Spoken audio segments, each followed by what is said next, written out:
Olá, seres vivos! No vídeo de hoje, nós estaremos nos aprofundando no iceberg de Jurassic Park. Quando se trata desse tema, muito se fala sobre as fantasiosas aventuras dos filmes, mas o universo de Jurassic Park, originado pelo romance de Michael Crichton, tem um universo muito maior e mais sombrio do que a maioria das pessoas sabem, e eu vou te convencer disso até o fim desse vídeo. A proposta desse vídeo é falar não só, obviamente, dos filmes, mas de toda a franquia de Jurassic Park que abrange filmes, livros, jogos, séries e conteúdos no geral associados a ela. E de fato tem muita coisa curiosa, mas também perturbadora atrelada a isso. E é sobre esses mistérios e horrores que iremos nos aprofundar no vídeo de hoje. Então, sem demorar muito, pega um café e vamos pro vídeo porque a história é longa.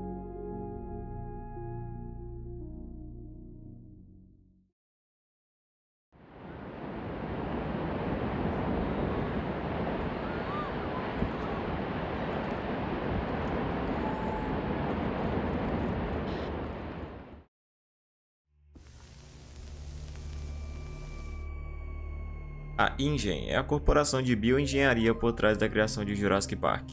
Ela foi fundada em 1975 e é de propriedade de John Hammond. E a companhia foi idealizada por ele a partir de sua ideia de clonagem de dinossauros, a partir do DNA deles preservado em âmbar fossilizado. Para isso, John montou uma equipe de pesquisa, incluindo o Dr. Henry Hu, para realizar esse sonho, provavelmente sob o nome de Fundação Hammond nessa época, e conseguiram clonar um animal pré-histórico em 1984. Após o sucesso, Hammond conseguiu atrair vários investidores e fundar a corporação International Genetic Technologies Inc., ou como conhecemos, InGen.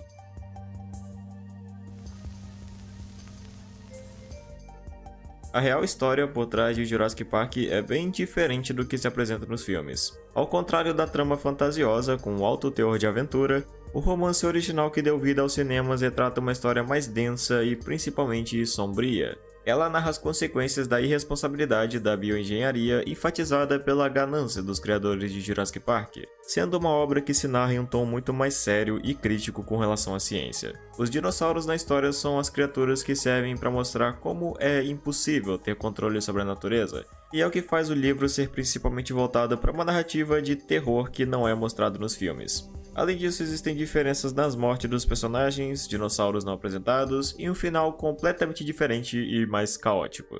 Onde, resumindo, a ilha é simplesmente bombardeada para dar um fim aos dinossauros. Pois é. Recentemente eu cheguei até a fazer um vídeo exclusivamente voltado a explicar esse lado sombrio do livro que a maioria das pessoas não conhecem, e eu recomendo bastante que assista. Tem card aparecendo na tela e também link no comentário fixado caso tenha interesse.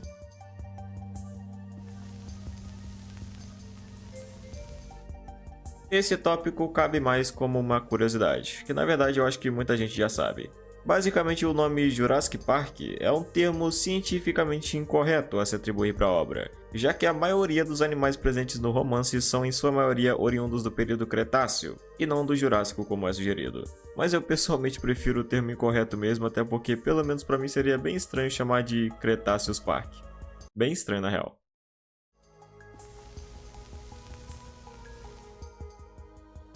Trespasser é um jogo de ação e aventura de 1998 que se passa no universo de Jurassic Park. Ele foi lançado servindo como uma sequência do filme de The Lost World lançado um ano antes, em 97, e a trama dele, da mesma forma, acontece um ano após os eventos do filme. Nesse jogo controlamos Anne, a única sobrevivente de um acidente aéreo que a fez cair em uma das ilhas do arquipélago da Costa Rica, mais tarde descobrindo que, para sua infelicidade, essa ilha é a Ilha Sorna, também conhecida como Sítio B. A história do jogo caminha numa mistura entre o romance com o filme, onde apesar de ser uma parcela separada, muitos dos conteúdos apresentados no jogo são de fato canônicos ao universo de Jurassic Park. Trespasser teve um desenvolvimento muito conturbado que resultou em vários adiamentos. Ele teve um lançamento que não entregou a promessa que ele trazia de ser um jogo revolucionário. Mas curiosamente, as mecânicas dele eram falhas, mas inovadoras de certo modo. Tanto que anos depois ele veio a inspirar a criação dos jogos Surgeon Simulator e Octodad, bem como servir de referência para vários outros jogos, como na própria física de Half-Life 2. Por isso é seguro dizer que, mesmo tendo um lançamento ruim, ele acabou sendo reconhecido com o tempo. Trespasser é, aliás, um jogo relativamente importante para o universo de Jurassic Park, e eu vou abordar ele de novo em outros temas mais à frente.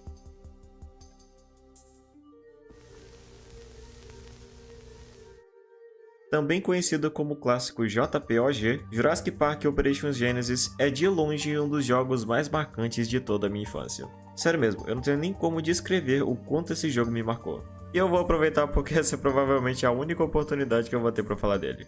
O jogo é um simulador de construção que te coloca como administrador do Parque dos Dinossauros com o objetivo de tornar o sonho de John Hammond real, criando um parque jurássico funcional com atrações para os visitantes, dinossauros variados e garantindo a segurança de seu parque. Eu não tenho nem como imaginar quantas horas da minha vida dediquei a esse jogo, mas sem dúvidas, ele é uma peça primordial de nostalgia para mim, não só com a gameplay, como também as melancólicas trilhas tocadas no jogo que caracterizam uma obra primorosa dos jogos dessa franquia. Eu me lembro que muito por isso que eu fiquei extremamente hypado com o anúncio de Jurassic World Evolution, já que teoricamente ele seguiria a mesma premissa do Operation Genesis, mas infelizmente não é a mesma coisa, apesar de ser incrivelmente bom também.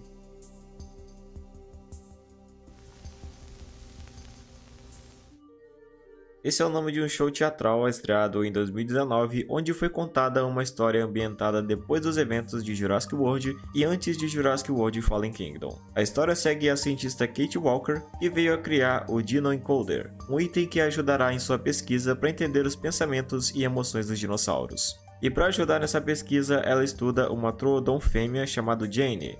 Mas ao mesmo tempo existe um conflito na história com a existência de um projeto para transformar os dinossauros em armas, sendo que o alvo desse projeto é justamente a Jane. O curioso a se saber é que esse evento é de fato canônico com a franquia de filmes de Jurassic World.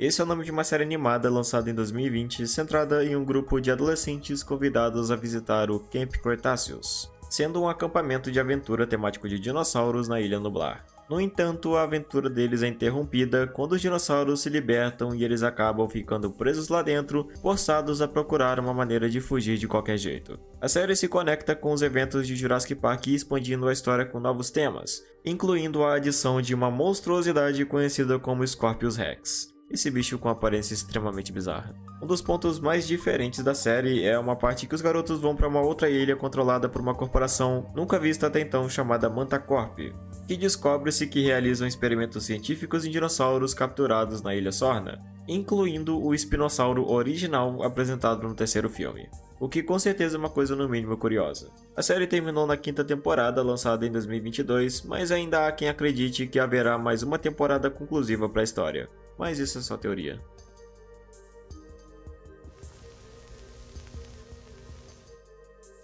Esse é um jogo point and click desenvolvido pela Telltale, com a história voltada para os acontecimentos posteriores ao incidente na Ilha Nublar de 1993. A história é dividida em 4 atos, com um enredo voltado para a recuperação de uma caixa com embriões de dinossauros que haviam sido roubados por Dennis Nedry no filme original. E a gameplay consiste principalmente em momentos de ação com Quick Time Events. O jogo também apresenta o veterinário Jerry Hardin durante o capítulo 1, que é aquele cara que cuidou do Triceratops em uma parte do filme. Só que a aparência dele é diferente do personagem do filme porque o ator não permitiu que a imagem dele fosse atribuída ao personagem do jogo.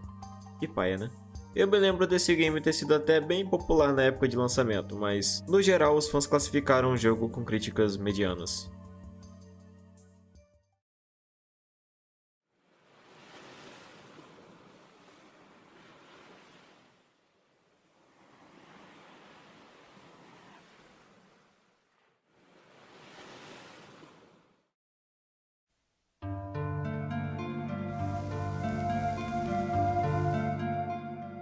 Warpath é o nome de um jogo de luta idealizado como um spin-off da franquia de Jurassic Park lançado para PlayStation em 1999. Eu acredito que esse jogo não seja tão conhecido por muitas pessoas, mas ele foi um jogo que eu joguei freneticamente na minha infância e eu tenho propriedade para dizer que ele era muito divertido. Eu peço por favor que se você já jogou esse jogo, comente porque eu preciso muito saber que eu não fui o único. Um dos maiores diferenciais desse jogo e que faziam dele divertido é que ele é um jogo de luta com dinossauros, uma coisa que, como se pode notar, não é tão comum, digamos assim. E não tem história, você literalmente escolhe um dinossauro e está lutando contra outros e é isso. O catálogo permitia que você jogasse com espécimes como o Tiranossauro, Acrocanthosaurus, Suchomimus, Carcharodontosaurus e Triceratops, por exemplo. Mas o que me deixava profundamente decepcionado era o Espinossauro, que eu tinha raiva porque era só um Mega Raptor com skin de Espinossauro. Mas tirando isso, no geral, era um jogo incrível.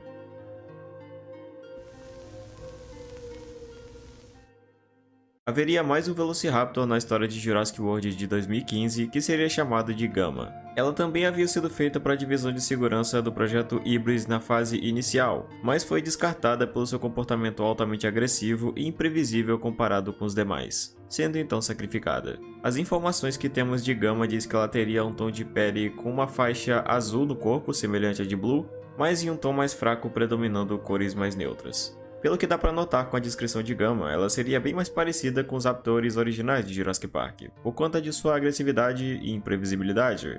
O que me faz pensar se a engine posteriormente fez alterações no genoma dos outros que vemos do filme para serem mais controláveis de alguma forma. Isso é uma coisa bem possível na verdade quando se leva em conta a versão 4.4 anteriormente descartada por Hammond. Eu vou me aprofundar nisso em alguns tópicos à frente.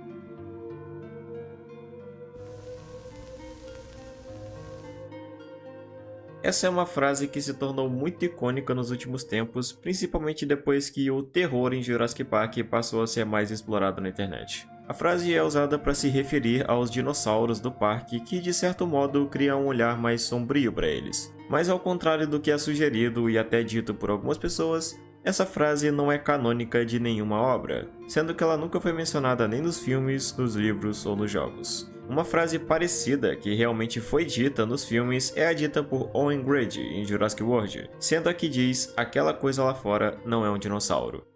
Eu conversaria com a sua equipe do laboratório. Aquela coisa lá fora não é um dinossauro. Porém, ele está se referindo ao Indominus Rex quando diz isso, que nesse contexto é um híbrido geneticamente modificado, e a frase serve para trazer o olhar mais monstruoso a ele no filme que de fato existe. Mas mesmo não sendo oficial, a frase "aquelas coisas lá fora não são dinossauros" é uma frase que transmite muito bem a ideia por trás do dinossauro de Jurassic Park, que são tratados no livro como criaturas vorazes e inclusive também geneticamente modificados. Por isso que ela funciona muito bem apesar de nunca ter existido.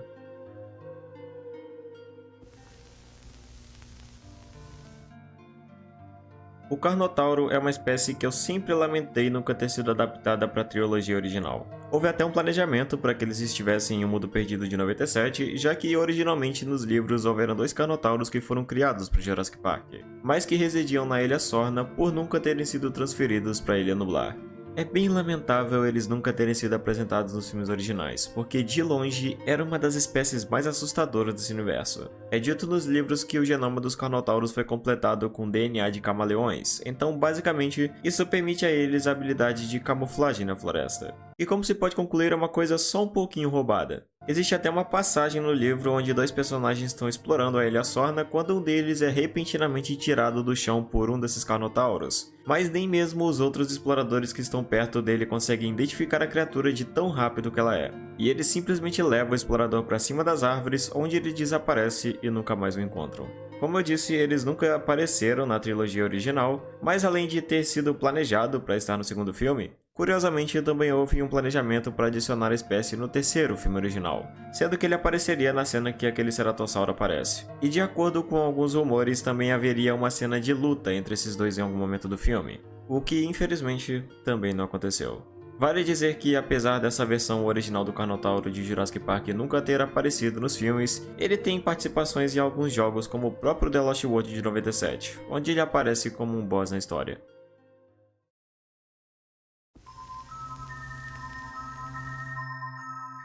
A adaptação de Spielberg trouxe uma versão de John Hammond ao cinema, onde ele é apenas um senhor bondoso e sonhador que almeja trazer ao mundo algo maravilhoso com seu parque, o que é o completo oposto com a figura de Hammond nos livros. No romance de Crichton, John é um homem arrogante, ganancioso, ignorante e irresponsável obcecado pelo lucro. E essas atribuições são importantes para desenvolver a tragédia na história de Jurassic Park e desenvolver a filosofia da trama. É justamente essa arrogância do personagem que culmina no seu trágico fim quando é devorado por sua própria criação em um momento do livro. Obviamente, essa alteração na personalidade de Hammond é apenas uma das muitas diferenças entre o livro e o filme.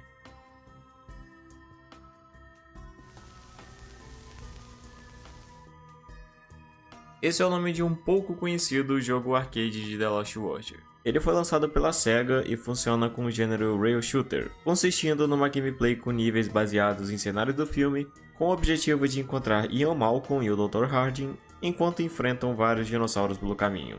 Além de dinossauros comuns da franquia, ele também conta com criaturas que não aparecem nos filmes, como o Deinosuchus, o Ictiosauro, que na verdade não é um dinossauro mas sim um réptil marinho, e também o Carnotauro da versão do livro de The Lost World, que possuem habilidades de camuflagem que eu tinha falado antes. Apesar do jogo não ser canônico ao universo de Jurassic Park, ele com o tempo foi reconhecido como um dos melhores jogos arcades de todos os tempos.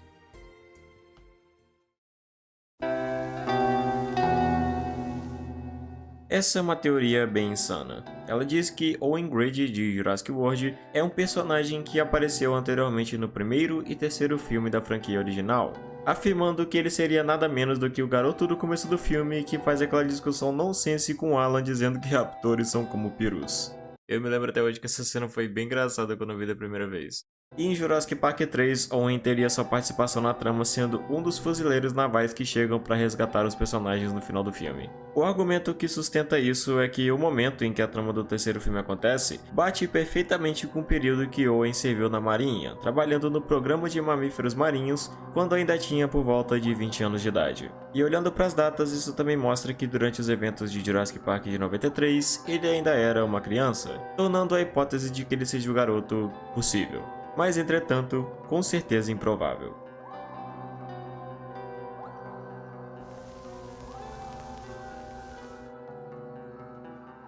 Chaos Island The Lost World, ou simplesmente Chaos Island, é um jogo de estratégia publicado pela DreamWorks Interactive no ano de 1997. O jogo é mais uma produção que se baseia na história dos filmes, nesse caso do segundo também de 97. Onde o jogador assume o controle dos personagens originais em uma jornada pela Ilha Sorna, decorrendo da mesma forma que no filme, e funcionando no estilo point and click, onde você direciona comandos aos personagens para passar pelas fases. Muito da interface e gameplay em geral lembra bastante a série original de Command & Conquer. Esse foi outro jogo que permeia até os dias de hoje como uma nostalgia completa, sendo outro jogo que eu joguei incontáveis vezes na infância. E isso mais uma vez mostra como Jurassic Park teve muita influência na minha vida, como você pode notar. Esse jogo se tornou particularmente desconhecido depois de seu lançamento, muito por conta de um incidente anterior onde um pedido de 200 mil cópias do jogo que seriam destinadas à distribuição na Europa foram rejeitadas pela DreamWorks, o que acabou colaborando para que ele se tornasse uma mídia relativamente obscura.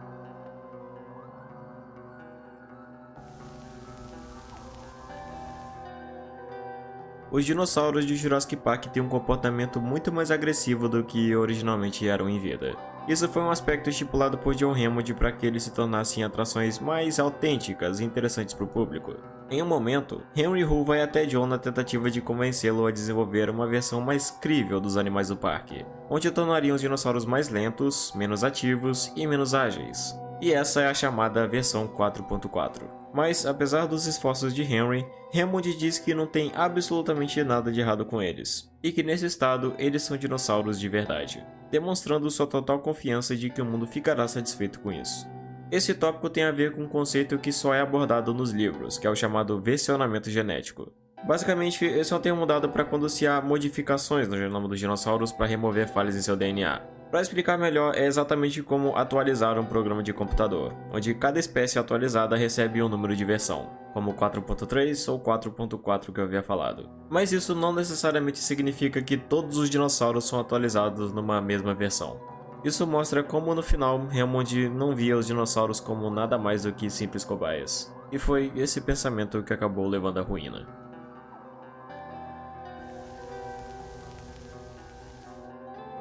Caracosis vultansis foi uma espécie de planta que Henry Hu e sua equipe criaram em 1997. Ela foi uma criação de muita importância para a Ingen, já que foi o primeiro híbrido criado por Henry a partir da combinação de diversas espécies de plantas não especificadas. Isso permitiu a ele testar a hipótese que ele apresentou em seu livro The Next Step and Evolution of God's Concepts, afirmando que com ferramentas e pesquisas certas, poderia ser possível dar origem a novas espécies de dinossauros a partir da combinação de várias espécies distintas, o que realmente acabou sendo feito.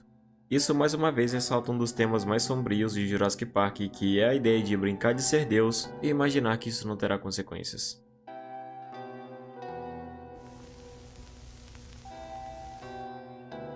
Nick Van Owen é um dos personagens da trama de Jurassic Park The Lost World. E uma coisa bizarra sobre o personagem é que lá pro final da história ele simplesmente desaparece sem nenhuma explicação. Mesmo tendo uma importância na trama, sendo um dos personagens principais da história que contribuem para a fuga dos outros, por exemplo, ainda assim não é aprofundado mais nada do personagem depois do terceiro ato do filme, onde ele simplesmente some. Esse fator levou muitos a teorizarem o possível desfecho do personagem, como talvez sua morte ou até sequestro por parte da Ingen ou algum outro grupo, já que na história ele é tido como um tipo de terrorista. Mas, pelo que eu li, na verdade, no final de The Lost World haveria uma sequência que foi cortada, onde Nick, junto de Ian, iriam distrair o Tiranossauro enquanto Sarah e Kelly engessavam novamente a perna do bebê Tiranossauro. Mas devido às muitas alterações no filme, provavelmente foi o que resultou no personagem tendo um desfecho confuso quando não apareceu mais na cena final.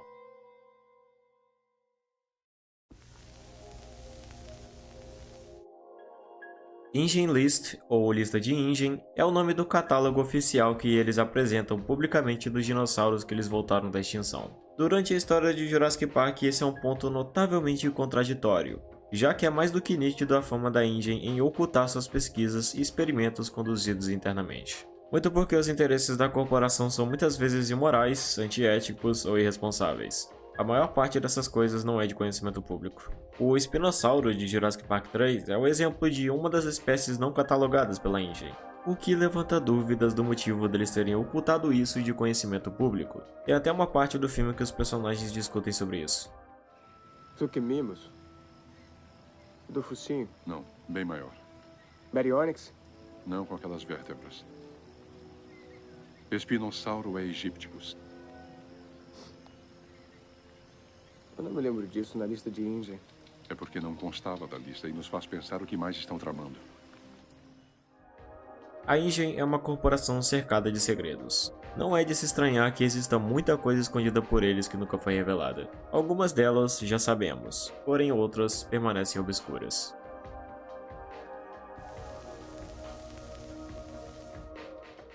Não existe aprofundamento com relação a essa parte nos filmes. Mas na obra original, a guerra corporativa é um ponto importante na história, sobretudo para explicar a necessidade de Hammond em terminar o parque o mais rápido possível, e como ele foi responsável por liderar uma descoberta extremamente valiosa, bem como seria na vida real, muitos outros ficam bem interessados em colocar suas mãos nas tecnologias da Ingen, e a Biosyn é uma dessas empresas que rivalizam com a empresa de Hammond. Mesmo não sendo pautado de forma explícita, eles protagonizam praticamente todo o background do primeiro filme, já que todo o caos instaurado no parque foi consequência da tentativa de Dennis em roubar os embriões do parque para vendê-los para uma outra empresa. E essa empresa não é mencionada, mas é a Biosyn, que tem como líder Louis Dodson, que se você tem boa memória lembra que é exatamente quem pede para Dennis realizar o furto, bem como sendo o vilão principal de Jurassic World Dominion, que aliás é o filme onde a Biosyn é de fato a principal antagonista da história.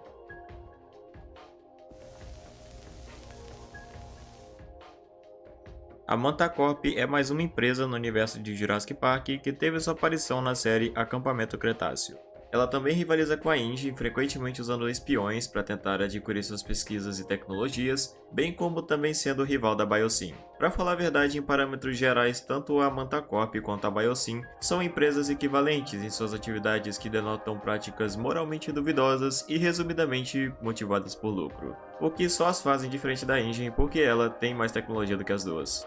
Pouco se sabe sobre como se deu a criação da Manta Corp, mas todo o desenvolvimento dela no decorrer dos anos foi baseado em práticas ilegais. Em um momento, sob o comando de um homem chamado Daniel Cohn, a corporação comprou uma ilha desabitada no Golfo de Fernandes, que foi utilizada mais tarde para abrigar a instalação principal da Manta Corp, onde foram criados recintos controlados para ocultar suas operações. Lá eles contrabandeavam animais da Ilha Sorna e clonavam outros novos, com a intenção de usá-los em lutas que ricos da elite pagavam para assistir. Pelo que é sugerido na série Jurassic World Teoria do Caos, a Mantacorp veio a entrar em colapso após suas atividades ilegais serem expostas.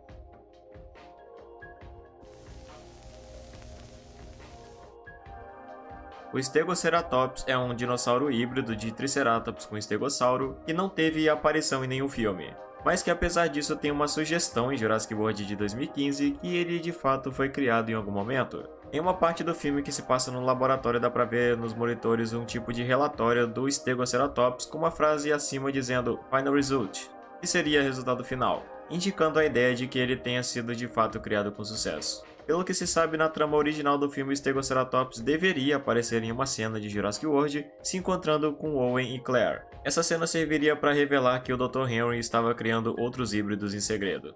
Mas aparentemente isso foi cortado porque a presença do Stegoceratops no filme poderia ofuscar a importância do Indominus Rex como principal híbrido da história, fazendo ele ser menos importante. Curiosamente, além desse híbrido, também pode ser notado a suposta existência de um híbrido não identificado de Pachycephalossauro nos monitores do laboratório. Não se sabe ao certo, mas pela aparência ele pode ser uma mistura de Pachycephalossauro com algum terópode como o Acrocanthosaurus, ou até mesmo um Parasaurolophus pela postura dele. E tal como esse, outro talvez ainda mais obscuro pode ser visto também nos monitores, sendo um misterioso híbrido de Therizinosauro também não identificado. Não dá para tirar quase nenhuma conclusão sobre esse híbrido e muito menos do número de organismos que compõem essa espécie.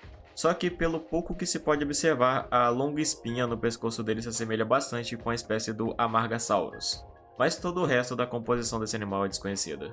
Não se sabe se qualquer uma dessas espécies de híbridos foram realmente criados em algum momento.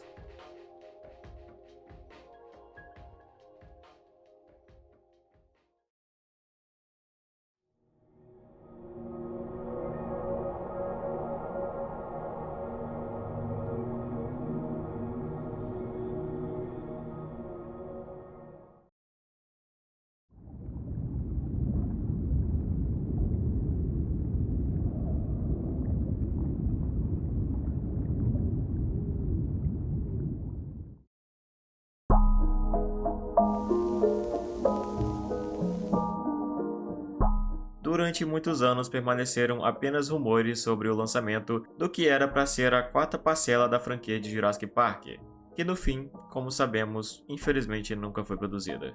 E uma coisa curiosa e também muito triste é que esse filme quase aconteceu de verdade.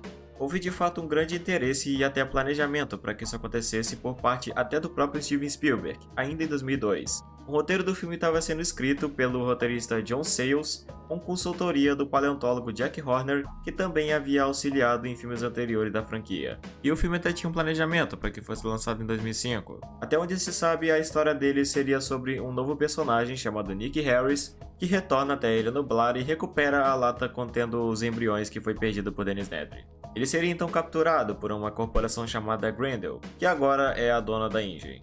E aqui começariam a acontecer coisas bem bizarras. Nick seria contratado pela Grendel para treinar 5 criaturas chamadas G-Hu-Ox. Eu não sei nem como é que pronuncia isso. E essas coisas bizarras seriam a parte mais perturbadora do filme, sendo que elas nasceriam de uma mistura de DNA de dinossauros, humanos e cães. E como se isso já não fosse bizarro o suficiente, essas criaturas seriam criadas para portar armas e seriam usadas como mercenários. Eu acho que nem é preciso dizer muito sobre o quanto a ideia desse filme é sombria e esquisita, só dando uma olhada nas artes conceituais dessas coisas. Essa ideia acabou empacando e nunca saiu dos roteiros. Isso se deve porque, além de ter sofrido por vários adiamentos e repetidas revisões de roteiro, nenhuma das ideias apresentadas agradaram Spielberg.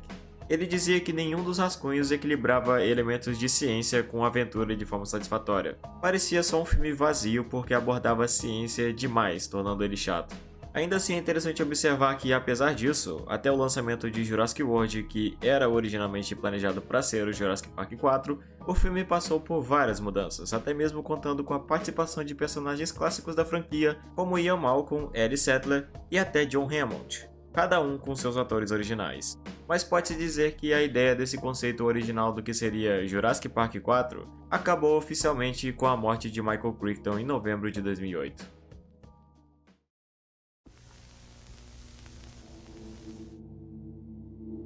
Durante a sequência inicial de Jurassic Park 3 acontece uma coisa que até hoje é um completo mistério.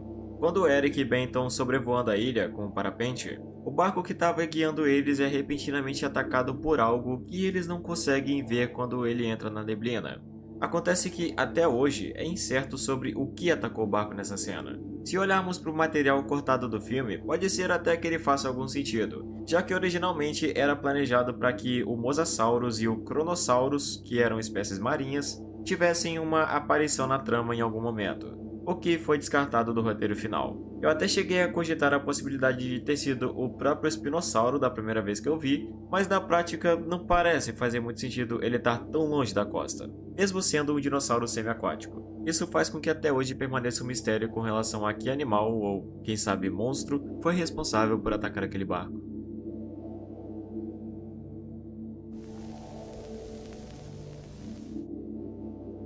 Diabolus Rex foi o nome inicial do Indominus Rex antes dele ter esse nome que conhecemos. Não apenas seu nome era diferente, como sua aparência também divergia bastante do que foi atribuído com seu design final, sendo essa que você está vendo com uma coloração voltada para um amarelo com um roxo em tons escuros.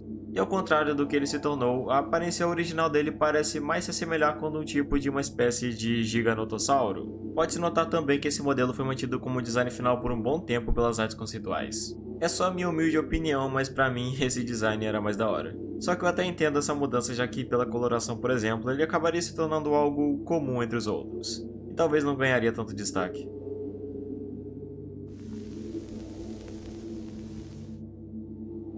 Existe uma teoria muito discutida entre fãs de Jurassic Park que afirma que o espinossauro de Jurassic Park 3 é um híbrido. De certo modo, tecnicamente todos os dinossauros do parque são híbridos pela composição genética deles, que se completa com o genoma de animais modernos. Mas a teoria, como você pode notar, não é sobre isso, e sim pela ideia de que ele é um híbrido entre dinossauros diferentes. Um dos pontos dessa teoria é a ideia de que, praticamente falando, o espinossauro do terceiro filme tem uma estrutura corpórea diferente do que realmente era em vida. E como podemos ver no trailer de Jurassic World Rebirth, isso foi corrigido e os espinossauros apresentados lá são diferentes do que vimos antes. Isso aconteceu porque até o lançamento de Jurassic Park 3, o conhecimento científico acerca do espinossauro indicava que ele era daquele jeito. Mas com o tempo e a evolução dos estudos, descobriu-se que na verdade ele tinha uma anatomia diferente. A explicação para isso no universo de Jurassic Park só foi dada na série Jurassic World Acampamento Jurássico, onde descobriu-se que o espinossauro que residia na Ilha Sorna era na verdade um espécime modificado ilegalmente ou simplesmente um experimento fracassado.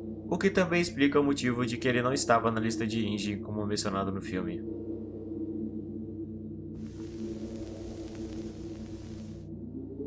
Por mais estranho e bizarro que seja, existe uma área de atração temática de Jurassic Park abandonada na Universal Studios Orlando.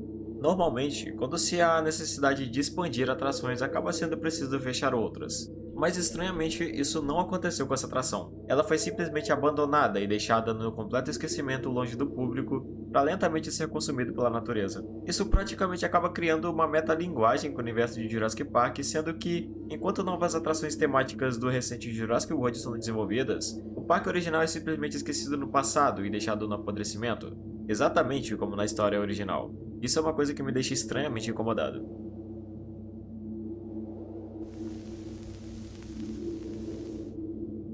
Muitos mistérios e segredos cercam o passado da Ilha Sorna, e esse é mais um deles. Existem evidências de que em algum momento houve uma civilização maia residindo lá, o que pode ser confirmado com a existência de algumas ruínas em partes da ilha. Ficamos sabendo que esse povo ocupou a ilha com o jogo Trespasser, onde sabemos que eles residiram lá e construíram pirâmides e templos do lado oeste da ilha. Esse fato nunca foi abordado nos filmes, mas em Jurassic Park 3 essas ruínas são retratadas em um mapa apresentado durante o filme. Isso também levanta a teoria de que, por mais improvável que seja, alguns nativos ainda possam estar residindo lá.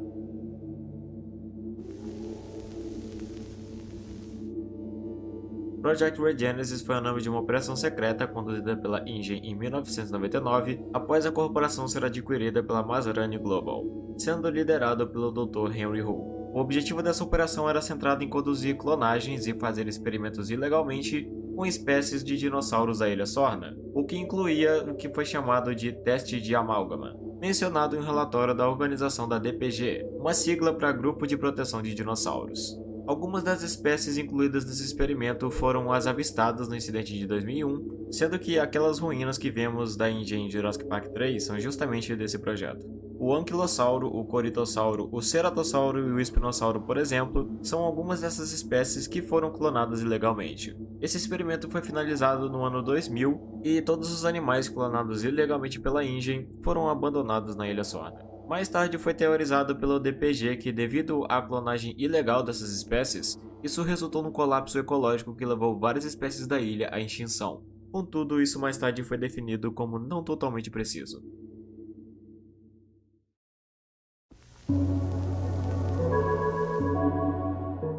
A produção do segundo filme de Jurassic Park de 97 foi marcada por diversas alterações na história que resultou numa produção relativamente conturbada. Pelo que se sabe, houveram pelo menos 3 finais diferentes do que foi apresentado no cinema. Haveria, por exemplo, no filme uma batalha intensa entre Velociraptors e Pteranodontes, que certamente seria algo que eu gostaria muito de ter visto. E também na parte final, onde Kelly assiste o discurso de John Hammond pela TV, seria substituído pelo funeral do personagem, onde em paralelo a isso, Ian pronunciaria um discurso emocionante e filosófico, terminando assim o filme. Ao meu ver, pelo menos até que esse seria um final mais sensato para a trama, apesar do filme no geral não ter uma história tão impactante na verdade.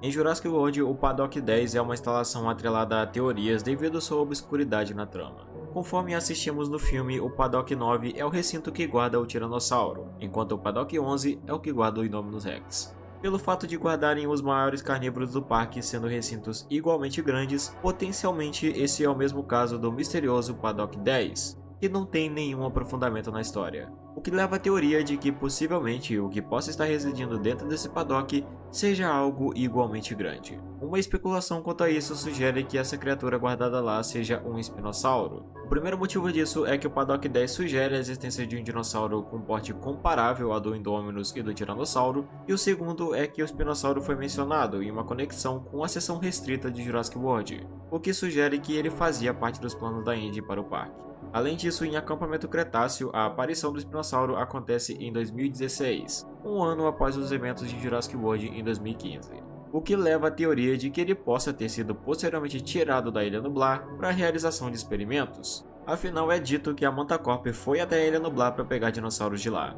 Além dessa teoria, também existe uma sugestão mais sombria de que, levando em conta a existência obscura do Paddock 10, ele poderia ocultar um segredo equivalente ao do Indominus Rex, sendo o segundo de sua espécie ou, quem sabe, talvez algo pior.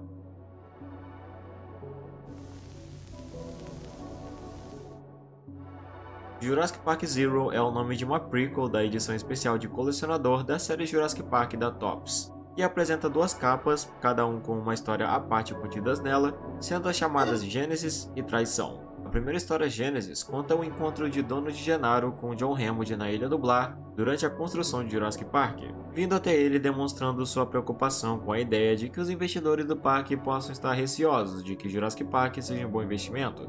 Hammond leva Gennaro até o centro de visitantes ainda em construção e lhe apresenta alguns vídeos promocionais, bem como fazendo testemunhar o nascimento do primeiro dinossauro do parque, ao qual fica bem implícito que é a Rex que conhecemos. Gennaro fica impressionado mesmo ainda sendo filhote, e Hammond faz uma observação dizendo: algum dia esse sujeitinho vai te surpreender, fazendo uma referência à icônica morte de Gennaro. Traição, ou Betrayal como é no original, se passa vários anos após os eventos de Gênesis e é protagonizado por Dennis Nedry, chegando na ilha após fazer uma oferta para ser programador de Jurassic Park. Hammond leva Nedry ao paddock dos Triceratops para mostrar a eles que os animais de lá eram criaturas vivas, e não animatrônicos como inicialmente ele pensava. Percebendo que os dinossauros são reais e entendendo que isso é altamente lucrativo, ele começa a acreditar que está sendo pago bem menos do que era esperado para um emprego em Jurassic Park. Mas Hammond recusa um aumento de salário a ele, o que o deixa furioso. Após 10 semanas, Dennis começa a elaborar um plano para roubar os embriões do parque e vendê-los para outra empresa e ganhar mais dinheiro do que estava recebendo, após ouvir uma conversa de Hammond com o Dr. Who. Ele então descobre como desativar o rastreamento que registra suas teclas digitadas para passar desapercebido e roubar os embriões. Com isso resolvido, Dennis liga para Louis Dodson para marcar uma reunião com ele e assim negociar o preço pelos embriões, o que por sua vez define o início do incidente na Ilha Nublar de 93.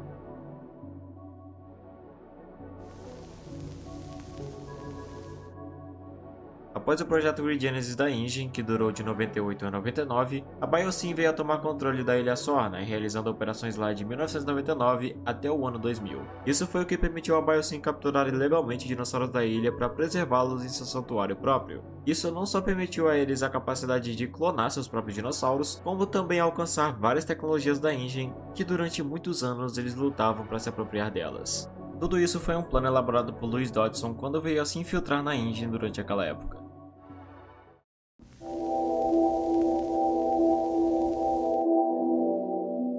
A ideia por trás de Jurassic Park é tão impressionante que parece que realmente poderia ter dado certo se Dennis Nedry não tivesse colaborado com Louis Dodson no começo de tudo. É uma ideia defendida por muitos e até mesmo eu já pensei isso por um bom tempo. Mas na verdade, mesmo que Dennis não tivesse traído Hammond e se infiltrado para roubar os embriões, Jurassic Park sempre esteve destinado à ruína. E isso é explicado com a teoria do caos. O controle dos dinossauros sempre foi uma ilusão que Hammond e seus cientistas se agarravam cegamente porque nunca estariam preparados para lidar com a imprevisibilidade de sistemas complexos como a vida, que é governada por leis invisíveis.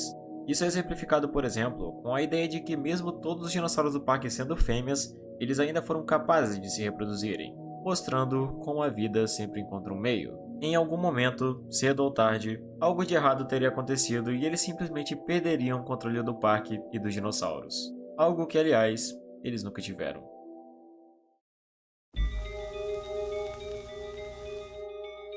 Elliott Rue é um personagem que apareceria no final alternativo do romance de The Lost World, que acabou sendo descartado. Ele era o irmão do Dr. Henry Rue e também chefe de operações do Sítio B.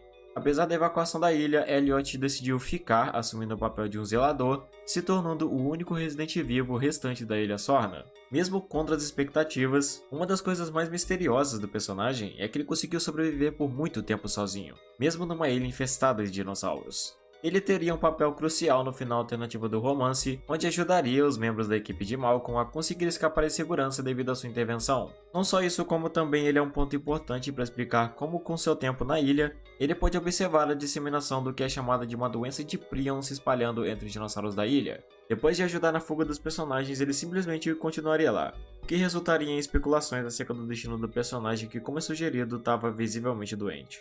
Não é muito claro o motivo exato do personagem ter sido descartado.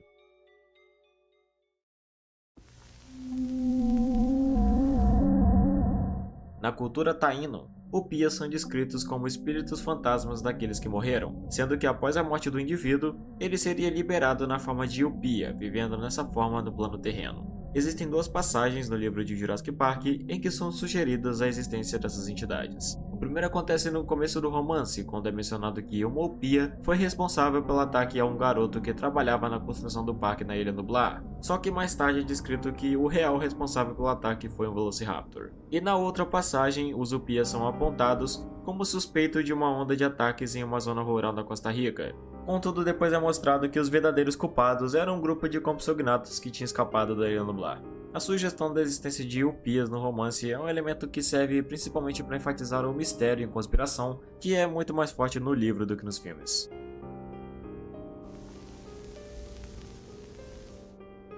Return to Jurassic Park é o nome de uma série de comics produzidas pela Topps, com 9 edições produzidas. A história dessas comics se passam entre os eventos de Jurassic Park de 93 e The Lost World de 97, contando com alguns personagens da trama original como Alan Grant, Ellie Sattler e Robert Muddle, que são encaminhados de volta à Ilha Nublar a pedido de John Hammond, após o exército repentinamente intervir na reconstrução do parque na ilha em uma busca de uma coisa misteriosa chamada Green Flame. Em paralelo a isso, a história também se desenvolve revelando outras conspirações, com os experimentos bizarros conduzidos por um personagem chamado Dr. Gustavus. A história dessas comics nunca teve uma conclusão definitiva, já que a Topps Comics decidiu colocar a série em hiato, o que resultou nela nunca ter sido de fato terminada.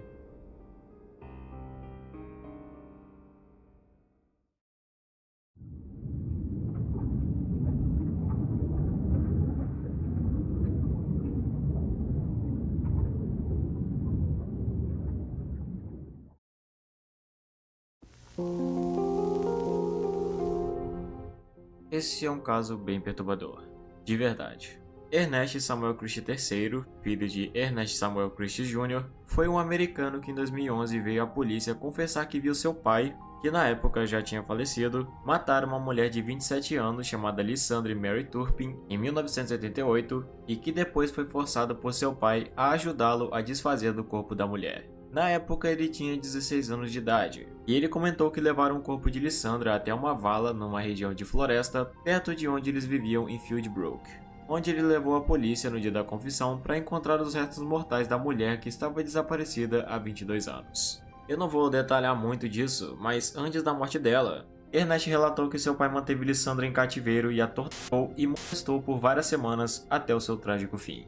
A outra parte perturbadora é que o rancho onde esse assassinato ocorreu foi usado como um dos locais de filmagem de The Lost World em 1996, 8 anos depois do assassinato de Lysandra. Ou seja, durante a época das filmagens, o corpo dela ainda estava lá e eles gravaram sem saber disso. Com certeza faz perturbador pensar que algumas das cenas de The Lost World foram filmadas em um lugar que ocultava um crime encoberto por 22 anos.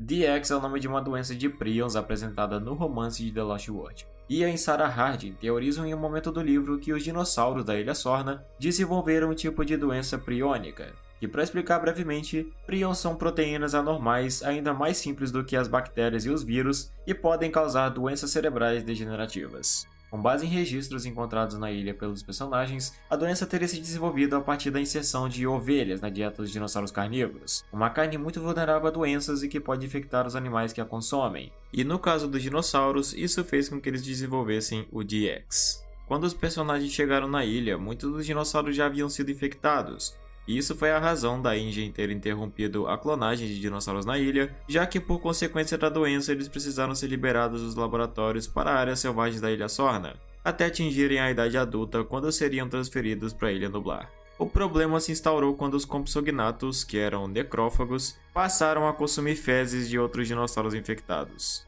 Pois é, em um momento todos os raptores foram infectados, já que os Compsognathus se tornaram as presas deles. E como o DX pode se espalhar por mordidas, os raptores também transmitiriam isso para os herbívoros. E isso eventualmente levaria toda a população de dinossauros da ilha a serem infectados com o DX, o que mais tarde se tornaria a nova extinção dos dinossauros.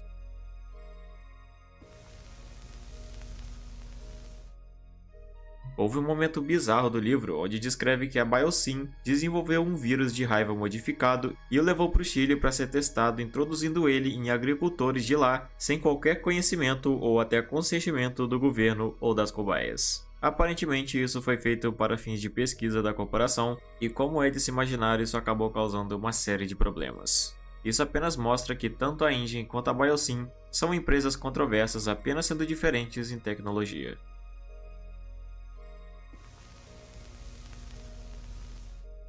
Durante o jantar inicial de apresentação entre os personagens do primeiro filme, é mostrado alguns slides no fundo da sala, onde um deles sugere a existência ou planos de um possível Jurassic Park Europa. Contudo, informações acerca de onde isso se localizaria é completamente incerto. Não existem nem mesmo confirmações sobre possíveis compras da InGen em alguma ilha europeia que possa ter sido usada como sede para esse planejamento, o que faz com que qualquer coisa associada a esse possível Jurassic Park Europa seja baseado apenas em especulações.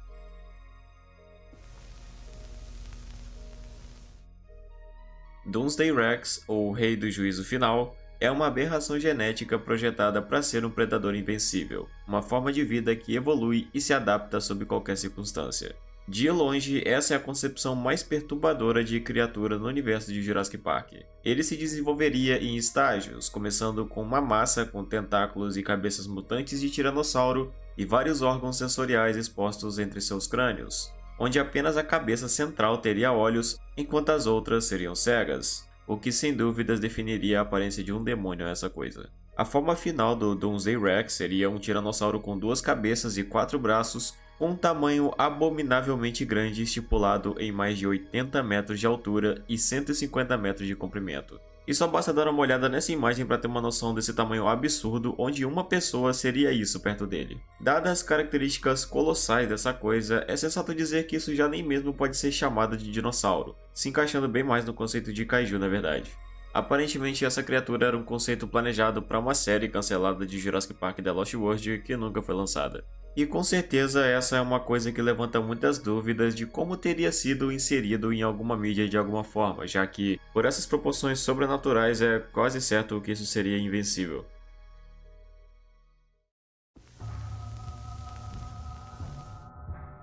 Project Evolution foi uma atração de terror que aconteceu durante o Halloween Horror Nights 12 da Universal Studios em uma ilha temática de Jurassic Park. A experiência era conduzida com os visitantes percorrendo ruínas do parque, se deparando com horrores protagonizados por um homem chamado Dr. Burton, que conduziu experimentos lá, dando origem a criaturas mutantes. Um destes foi o Grabnedo, um híbrido marinho de várias espécies aquáticas com uma aparência bizarra, além de outros como o Perturbador Dilophoman, uma mistura horrível de humano com Dilophosauro, além de um bizarro híbrido de humano com Triceratops conhecido pelo nome de Dinoman, que juntos protagonizaram um horror absoluto dentro das instalações enquanto vagavam pelo parque. Certamente esse foi um dos eventos mais assustadores associados com Jurassic Park já conduzidos em algum momento. Uma coisa interessante sobre esse evento é que ele foi o primeiro a apresentar um conceito de híbrido como foi feito na experiência, também sendo um dos únicos a de fato apresentar o conceito de humano-dinossauro além dos conceitos iniciais de Jurassic Park 4.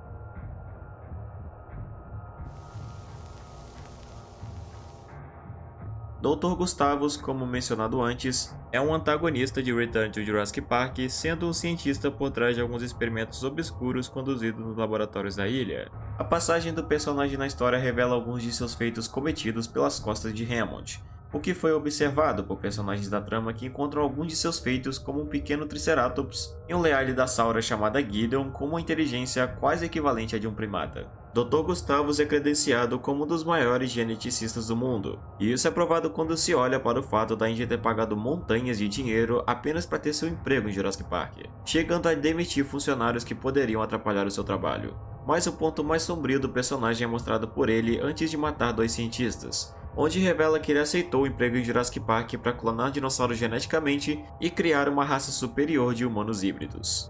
Esse plano nunca foi à frente, pois no fim da trama o personagem acaba morrendo ao cair no mar junto de suas criações.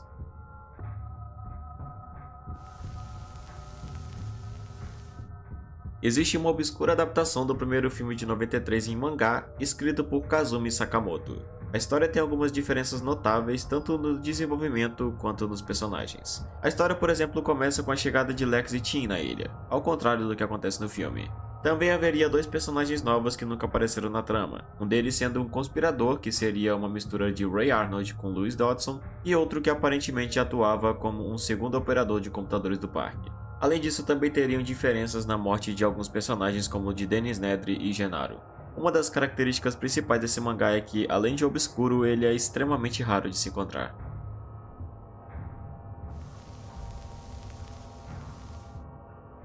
A ideia dos dinossauros do parque estarem doentes é um tema superficialmente explorado durante a trama de Jurassic Park, mas não de forma aprofundada. Contudo, existem indícios de que possivelmente não sejam apenas alguns dinossauros do parque que estejam doentes, mas sim todos. Parece que de alguma forma os dinossauros são afetados por algum tipo de doença que afeta o olfato deles, como um resfriado. Isso pode até ser observado, por exemplo, na cena do Brachiosauro. Além disso, dinossauros como o Tiranossauro e até os Velociraptors parecem ser incapazes de sentir cheiro de suas presas, mesmo estando na frente deles. É de se esperar que predadores como esse tenham um olfato extremamente aguçado e não teriam dificuldades nenhuma em identificar cheiros. Outra coisa válida de se mencionar é que, além dessa aparente doença compartilhada pelos dinossauros, alguns deles também estão debilitados naturalmente, como é visto na cena do Triceratops. Apesar disso, eles são tratados com um tipo de lisina, injetada pelos cuidadores, ou até mesmo com algumas plantas que os herbívoros consomem que os impedem de morrer. Contudo, ao longo prazo, isso pode acabar se tornando um grande problema, já que a lisina pode se tornar ineficiente com o tempo. E com os carnívoros se alimentando dos herbívoros com a lisina, isso pode criar uma contaminação geral dos dinossauros, bem parecido com o que está acontecendo com DX. A parte assustadora disso é que eventualmente essa lisina começará a comer os dinossauros internamente, o que culminaria num trágico desfecho onde os dinossauros lentamente começariam a apodrecer por dentro. Isso poderia ser literalmente o pior dos cenários, onde simplesmente os dinossauros se transformariam em zumbis ou algo do tipo, o que certamente é um cenário terrivelmente assustador.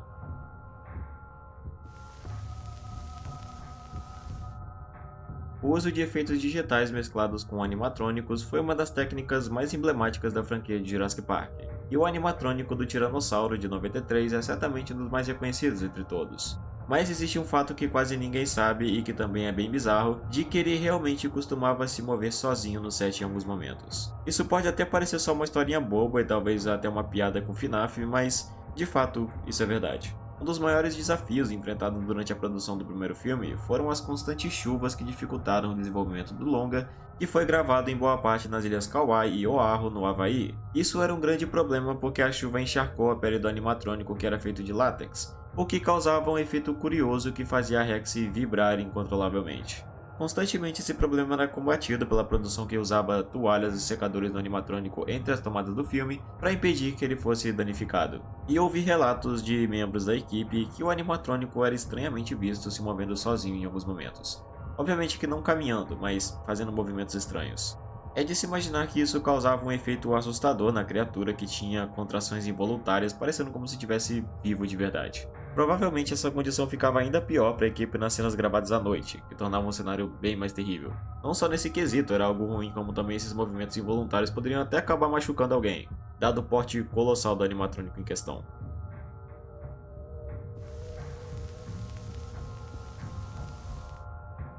Isso se refere a uma teoria que foi estipulada a partir de um dos relatórios da DPG, onde é comentado sobre um problema no ecossistema da Ilha Sorna. O relatório não define diretamente o espinossauro como o causador do problema, mas conforme é dito no relatório, depois que Masrani iniciou uma operação na ilha para mover os dinossauros sobreviventes da Ilha Sorna para a Ilha Nublar, foi descoberta uma queda considerável e misteriosa na população de animais da ilha. Tal declínio foi apontado por alguns pesquisadores como resultado de doenças, disputas territoriais e até mesmo o próprio comportamento dos dinossauros. Contudo, confirmou-se que a introdução de animais clonados ilegalmente em 1999 foi o catalisador de um profundo impacto no ecossistema da ilha. Como eu disse, não necessariamente isso define o espinossauro como catalisador desse declínio na população de dinossauros, mas levando em conta o seu comportamento extremamente predatório e territorial como visto no filme, também ressaltando que ele é um experimento conduzido ilegalmente, é bem incrível se pensar que ele tenha sofrido alguma alteração para que se tornasse mais agressivo em relação aos outros carnívoros da ilha, possivelmente também colocando em pauta um possível versionamento genético conduzido na criação dele. É uma teoria que realmente faz algum sentido.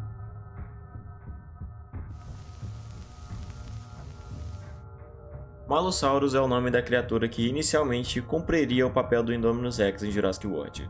Uma coisa interessante de se notar é que não apenas o seu nome seria diferente do apresentado no filme final, como também o seu conceito. Ao contrário do Indominus, a ideia do novo dinossauro não seria de um híbrido, mas sim uma nova espécie de dinossauro descoberta na China, conforme seria mostrado na abertura do filme. Jurassic Park sempre teve uma inclinação notável para conceitos de híbridos desde seus primórdios, e provavelmente foi o que acabou culminando na ideia do Malossauro sendo desconsiderada. Pelo menos pra mim isso é uma pena, já que ao meu ver ele era um bicho muito mais assustador e aterrorizante do que o Indominus, mas eu quero deixar claro que isso é só minha opinião. Além de que, no contexto do caos, onde não se pode ter controle da natureza, parece fazer mais sentido a ideia deles perderem o controle de um animal que, no contexto do filme, de fato existiu no passado, do que um criado por eles mesmos, com genes predatórios inseridos artificialmente. Mas, de novo, isso é só a minha opinião. O Malosaurus foi uma criatura que não só foi considerado em Jurassic World, como também esteve no rascunho original de Jurassic Park 4. É possível que ele tenha sido descartado depois que Colin Trevorrow assumiu o roteiro do filme, onde ele sofreu mudanças drásticas no roteiro, inclusive mudando o nome de Jurassic Park 4 para Jurassic World.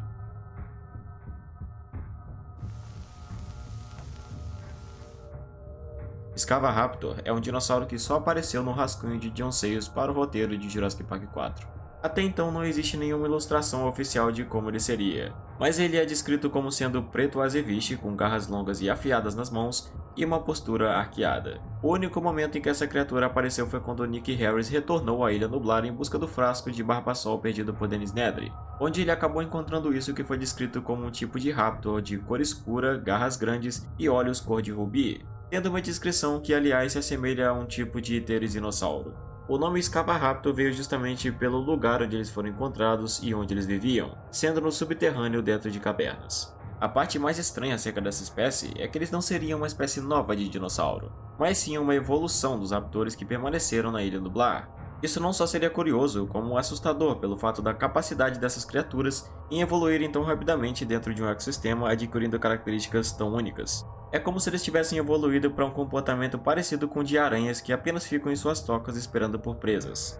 Algo que foi exatamente como aconteceu com Nick quando se encontrou com essa criatura.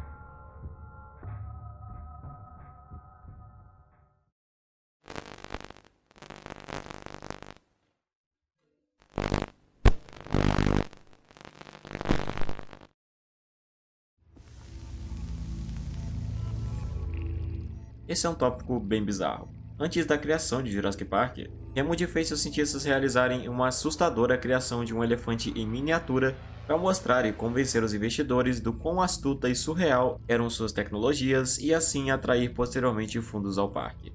E sim, é exatamente essa a criação dele, um mini elefante. Essa criação dele se revela como um dos pontos não só absurdos, como também cruéis da mente de Hammond. Já que, por mais inocente que pareça, a genética por trás do mini elefante resultou numa criatura de aproximadamente 23 centímetros de altura, com vários problemas comportamentais, incluindo um temperamento agressivo com a mente de um roedor mal-humorado que não hesitava em morder o dedo de qualquer um que tentasse tocá-lo. Além disso, uma das piores coisas é que a logística por trás da criação dessa criatura era baseada numa completa farsa, já que isso foi usado para conseguir financiamento dos investidores, porém ele nem mesmo havia sido criado com os métodos que estavam alegando que realmente usariam mais tarde na criação dos dinossauros, sendo resumido numa criação à parte, cruel e desumana, de uma criatura que apenas se originou da ganância de um homem para viver uma vida curta de sofrimento e dor até o fim da vida desse mini elefante, que morreu pouco tempo depois de Hammond conseguir os fundos. Esse é só mais um dos pontos que revelam a perversidade de uma mente gananciosa no romance.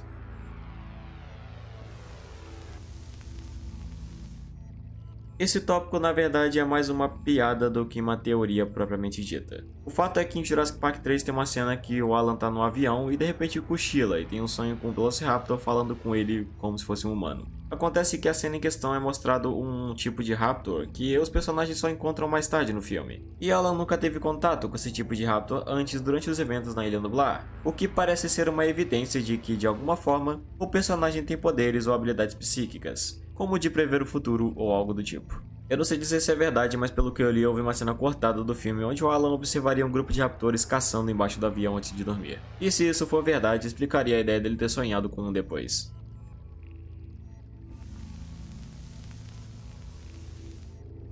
Bem, pra falar a verdade, esse é um tópico bem difícil de se falar em um único vídeo e tão pouco em um único tópico. Isso se refere a um canal obscuro no YouTube que, quando se pesquisa sobre, leva a um rabbit hole gigante de uma pessoa que se diz ter sua vida sendo monitorada e controlada pelo YouTube. Ao que parece, esse canal tá ligado de alguma forma com erratas, um termo de busca que tem associação com várias teorias. Como eu disse, esse é um tema muito grande e eu não tenho nem como explicar tudo isso aqui. Então, caso seja do seu interesse, eu vou deixar um link no comentário fixado de um vídeo do Nexpo pra você dar uma olhada depois. Ele é em inglês, mas tem legenda, então dá pra ver de boa.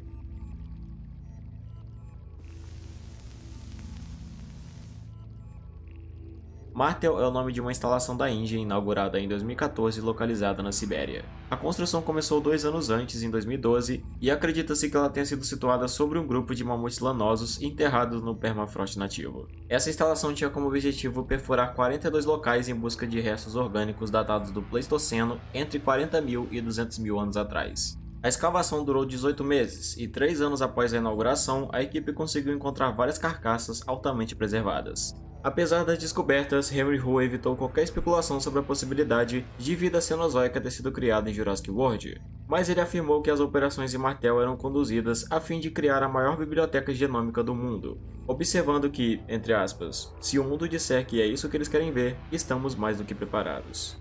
Mesmo com isso, ainda não há certeza de que a InGen tenha de fato realizado clonagens de animais do Pleistoceno em algum momento depois disso.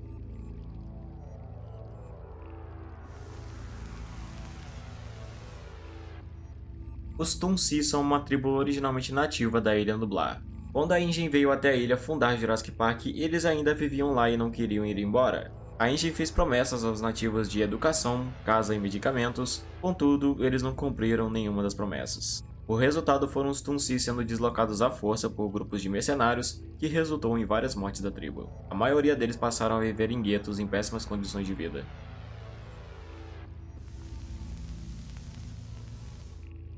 Harold Greenwood é um personagem obscuro tido como um antigo amigo de Hammond. Não se tem muita informação sobre ele e a maior parte de sua história é envolta em mistérios. Ele era um ex-fuzileiro naval que em um momento partiu até a Ilha Sorna com um estranho dispositivo eletrônico criado por ele mesmo a partir de materiais que ele encontrou na internet. E de acordo com algumas narrações não utilizadas de Hammond em Trespasser, parece que ele teria levado esse dispositivo até a ilha sozinho com um plano de reativar uma usina geotérmica e em seguida obter acesso a dados confidenciais no laboratório principal. Harold nunca conseguiu finalizar o seu plano e acabou morrendo de fome enquanto se escondia dos Velociraptors da ilha.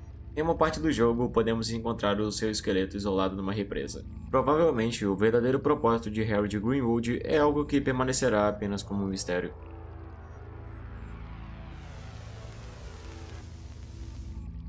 The Green Flame, ou A Chama Verde, é um dos temas mais enigmáticos e obscuros de Jurassic Park, provavelmente o maior deles. A Chama Verde apareceu durante os eventos de Return of Jurassic Park, sendo o principal tema pautado na trama, sendo o que leva os personagens a irem até a ilha. Até hoje não se sabe o que seria essa Chama Verde ou qual seu propósito, contudo, ao fim da história fica claro ser algo de extrema importância, que está sendo buscado por vários mercenários da Biosyn, disfarçados de soldados do governo que invadiram a ilha. Edgar Prater, um dos personagens da história, vem a questionar em um momento uma ex-trabalhadora da Biosyn sobre qual é o segredo da Chama Verde e a deixa pendurada no penhasco quando ela se recusa a responder. Eventualmente ela fala, mas ele a deixa cair mesmo assim, o que faz dele talvez um dos poucos que realmente saiba do que se trata esse Green Flame.